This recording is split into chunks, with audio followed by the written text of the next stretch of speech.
Welcome to another video on 5 countries Russia will break into. For more informative video like this, subscribe, share, and like our channel. Life Fact Daily. Do you know that Russia is vast beyond imagination? It covers more than 6.3 million square miles, 16.3 square kilometers, stretching across 11 time zones and housing over 190 different ethnic groups. But in all that immensity, unity has never truly been its strength.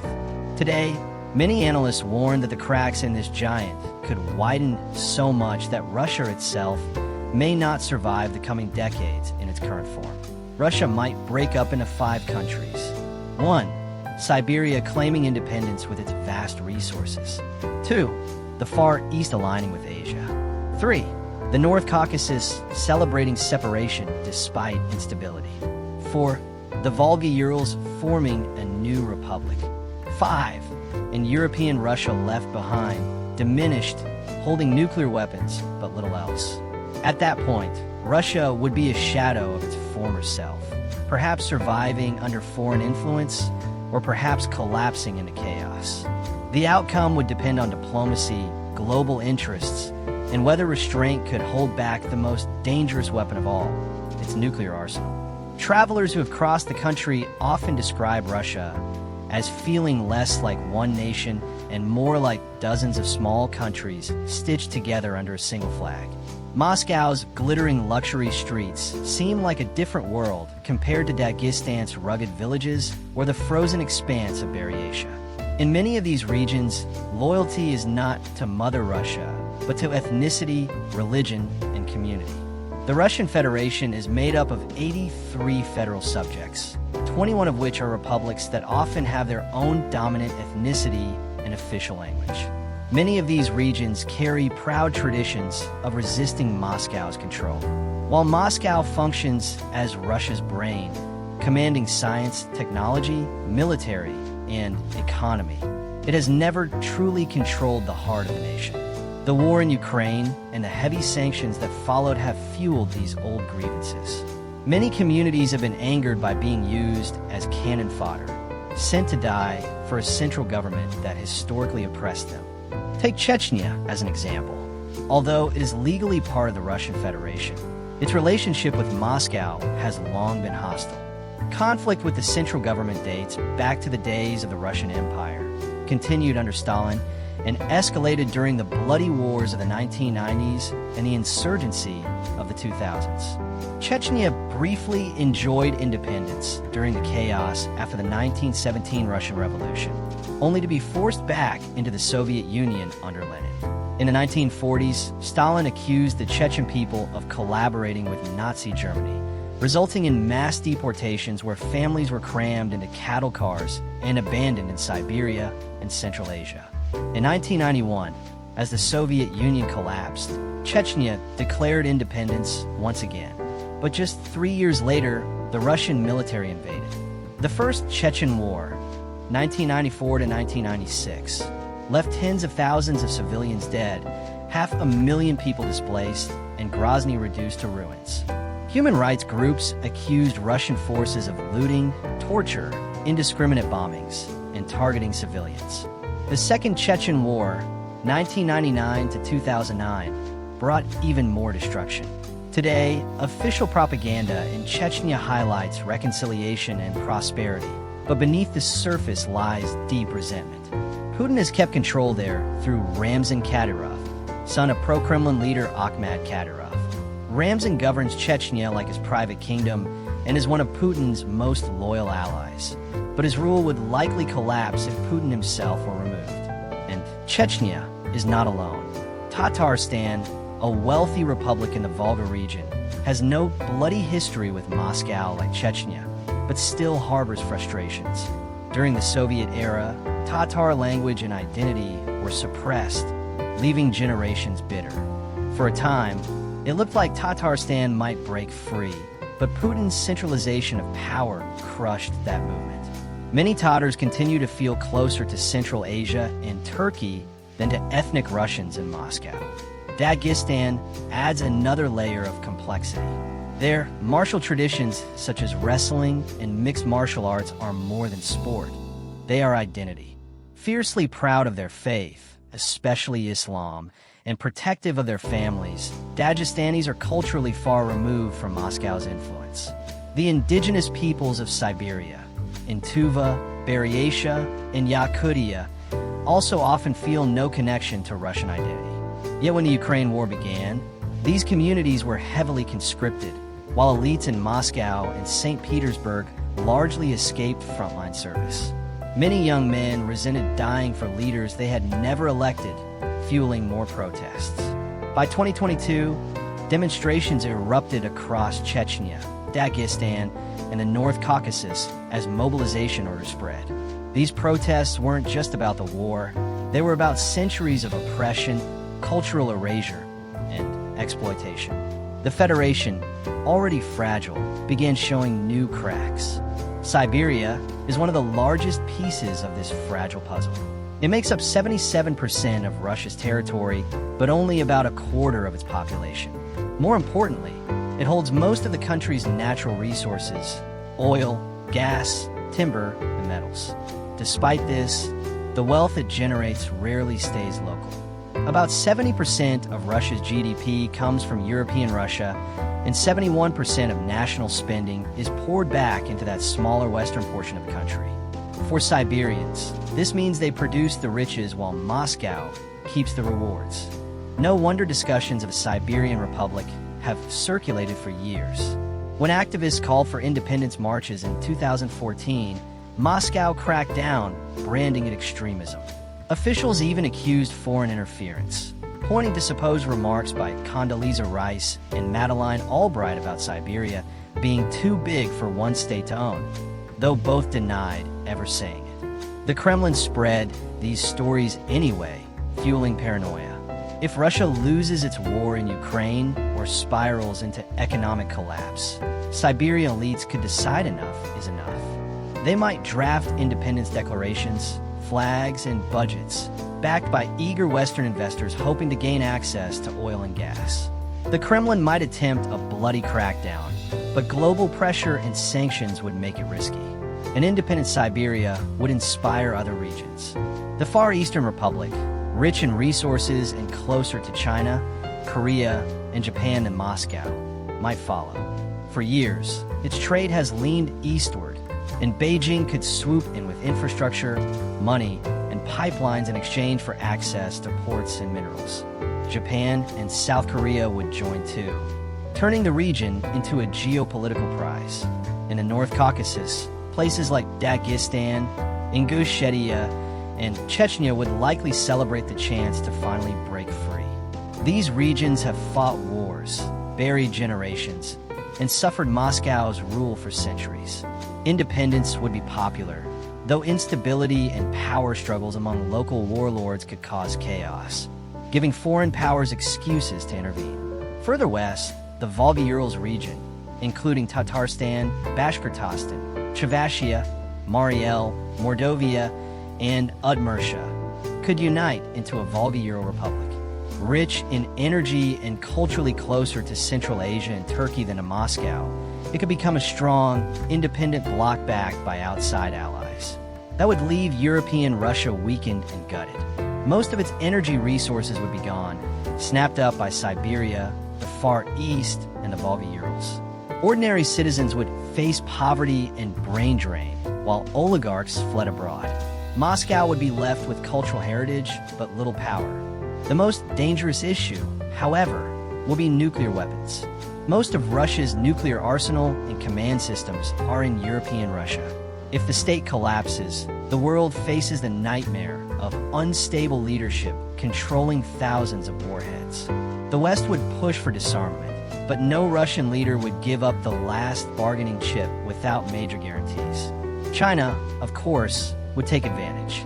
Having once suffered during its century of humiliation, it knows how to strike when an empire is weak. Beijing would offer money, pipelines, and promises of prosperity to newly independent states in Russia's east.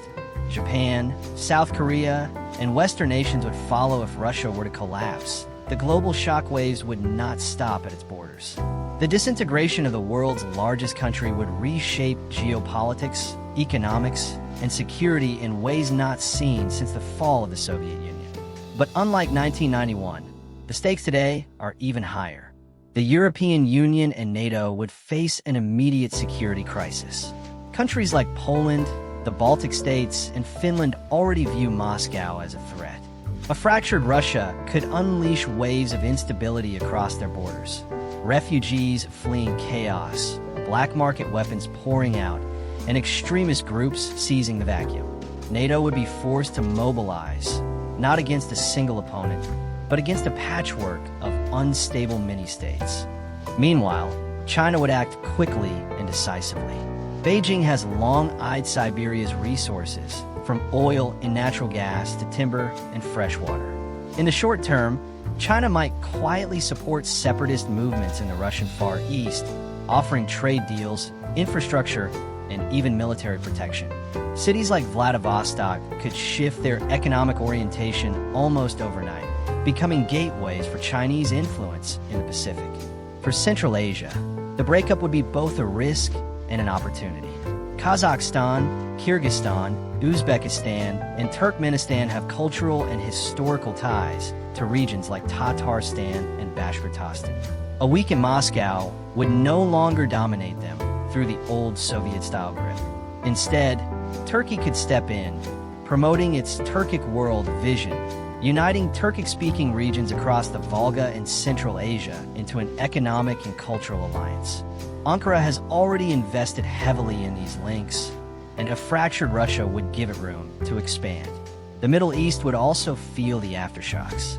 Iran, with its long-standing rivalry and occasional cooperation with Moscow, might seek influence in the Caucasus, particularly in places like Dagestan and Chechnya. Saudi Arabia and the Gulf states, meanwhile, could use oil wealth to invest in and sway Muslim-majority republics. The North Caucasus, already unstable, could easily become a new battleground for proxy conflicts between regional powers. But perhaps the most pressing issue would remain nuclear security. With Russia's arsenal spread across dozens of sites, a collapse could leave weapons vulnerable to theft, sabotage, or unauthorized use. The world has never faced the possibility of thousands of warheads scattered across multiple territories, some ruled by unstable leaders, warlords, or separatist militias. The United States and Europe would likely launch emergency negotiations, perhaps even military interventions, to secure these stockpiles. The risk of loose nukes falling into terrorist hands would be the gravest fear of all. Economically, the breakup would send shockwaves through global markets. Russia is one of the world's largest exporters of oil, gas, wheat, and rare minerals. A sudden collapse would disrupt supply chains, drive prices up, and create chaos in energy markets. Europe, already pivoting away from Russian gas, might accelerate its transition to renewables. China, however, would benefit by securing cheaper access to Siberian energy, ensuring its long-term growth while the West struggles. Culturally, the fall of Russia would also mark the end of centuries of imperial expansion. For the first time since the reign of Ivan the Terrible in the 1500s, the map would no longer be dominated by a central Russian state stretching from the Baltic to the Pacific. Dozens of smaller nations, some long suppressed, others entirely new, would take their place. The global order, shaped for centuries by Russian power, would be rewritten. Yet one question would remain. Could Moscow itself survive? If European Russia manages to hold together under new leadership, it might attempt to rebuild and reassert influence, just as it did after the Soviet collapse. But if infighting, sanctions, and economic collapse prove too overwhelming, even Moscow could fall into instability, leaving behind not a successor state, but a fragmented collection of city-states and warlord territories. In that scenario, the fall of Russia would echo the fall of past empires like Rome or the Ottomans, once vast and mighty, but ultimately undone by internal weakness and external pressure. The outcome is uncertain, but one fact is clear. The forces tearing at Russia's unity are not going away. Whether through rebellion, war, or quiet secession, the dream of a single, unshakable Russia may not survive the 21st century. And when it falls, the entire world will feel the impact. All eager to secure resources. Don't forget to subscribe, share, and like our channel. Life Fact Daily. If Russia were to collapse, the question would not simply be what happens to Moscow, but what happens to the world order. History shows us that when empires fall, the consequences are rarely contained within their borders. The collapse of Rome reshaped Europe for centuries. The fall of the Ottoman Empire created decades of conflict across the Middle East. The disintegration of the Soviet Union left behind unresolved tensions that still shape our world today. A Russian breakup could be even more disruptive. One scenario is a controlled transition, where regions declare independence but negotiate agreements with Moscow and the international community. In this case, Siberia might emerge as an energy powerhouse. The Far East could align with Asia, and the North Caucasus might integrate with nearby states. If done peacefully, the collapse could give birth to new nations without plunging the world into chaos. But history suggests a second, darker possibility: violent fragmentation. Warlords, militias, and separatist armies could battle for control. Chechnya has already experienced brutal wars with Moscow, and similar conflict could erupt in Dagestan or Ingushetia. Siberia, with its vast oil and gas fields, could become the site of armed struggles between local leaders, criminal networks, and foreign-backed forces. The Far East, caught between Moscow and Beijing, might become a contested frontier. A third outcome lies somewhere in between: hybrid fragmentation, where some regions transition peacefully while others descend into violence. This would create a patchwork map of stability and chaos, forcing the world to respond selectively, offering aid to some areas while intervening militarily in others. For the United States and NATO, the challenge would be enormous. Military planners in Washington, Brussels, and London already worry about the nightmare scenario of unsecured nuclear weapons. A single warhead falling into the wrong hands could threaten global security. The U.S. might attempt to work with allies, and even rivals like China, to coordinate emergency operations. Ironically, Russia's collapse could force unprecedented cooperation between world powers that currently compete. China's role would be decisive. If Beijing moves carefully, it could secure resources in Siberia without sparking direct confrontation. But if China pushes too aggressively, it might trigger conflicts with local populations or even draw NATO's attention eastward. The line between peaceful influence and outright annexation would become dangerously thin. The humanitarian cost would also be staggering. A fractured Russia could create millions of refugees. Cities from St. Petersburg to Novosibirsk could see food shortages, economic collapse, and mass displacement. Neighboring countries like Kazakhstan, Finland, and Poland would face surges of people fleeing violence and poverty. The global community would need to mount one of the largest humanitarian operations in history. Culturally, the collapse would spark a battle over identity and history. Who would inherit Russia's legacy? Would Moscow still claim to be the successor state, or would new nations like Siberia, Tatarstan, or Chechnya write their own versions of history? Just as the post-Soviet republics forged new identities in the 1990s, dozens of new states might emerge, each trying to prove its legitimacy on the world stage. At the same time, the collapse of Russia would raise moral and political questions for the international community. Should the world encourage self-determination, allowing regions to break away freely? Or should it try to preserve Russian unity, fearing the dangers of chaos? Every choice would come with risks. Support independence and risk destabilization. Support Moscow and risk suppressing peoples who have sought freedom for centuries. Perhaps the greatest lesson is that empires are not eternal. From Rome to the Ottomans, from the British Empire to the Soviet Union, history teaches us that great powers eventually fall. If Russia collapses, it will not be the first empire to do so, but it may be the one whose fall changes the modern world most profoundly. In the end, the fate of Russia will not only be decided in the Kremlin, but in the streets of Grozny, the oil fields of Siberia, the ports of Vladivostok, and the farmlands of Tatarstan. Its collapse could either unleash an age of war and insecurity, or open the door to a new global balance of power. What is certain is this: the world cannot afford to ignore the possibility. The fall of Russia would not just be a Russian story. It would be a story for all of humanity. For more informative video like this, subscribe, share, and like our channel. Life Fact Daily.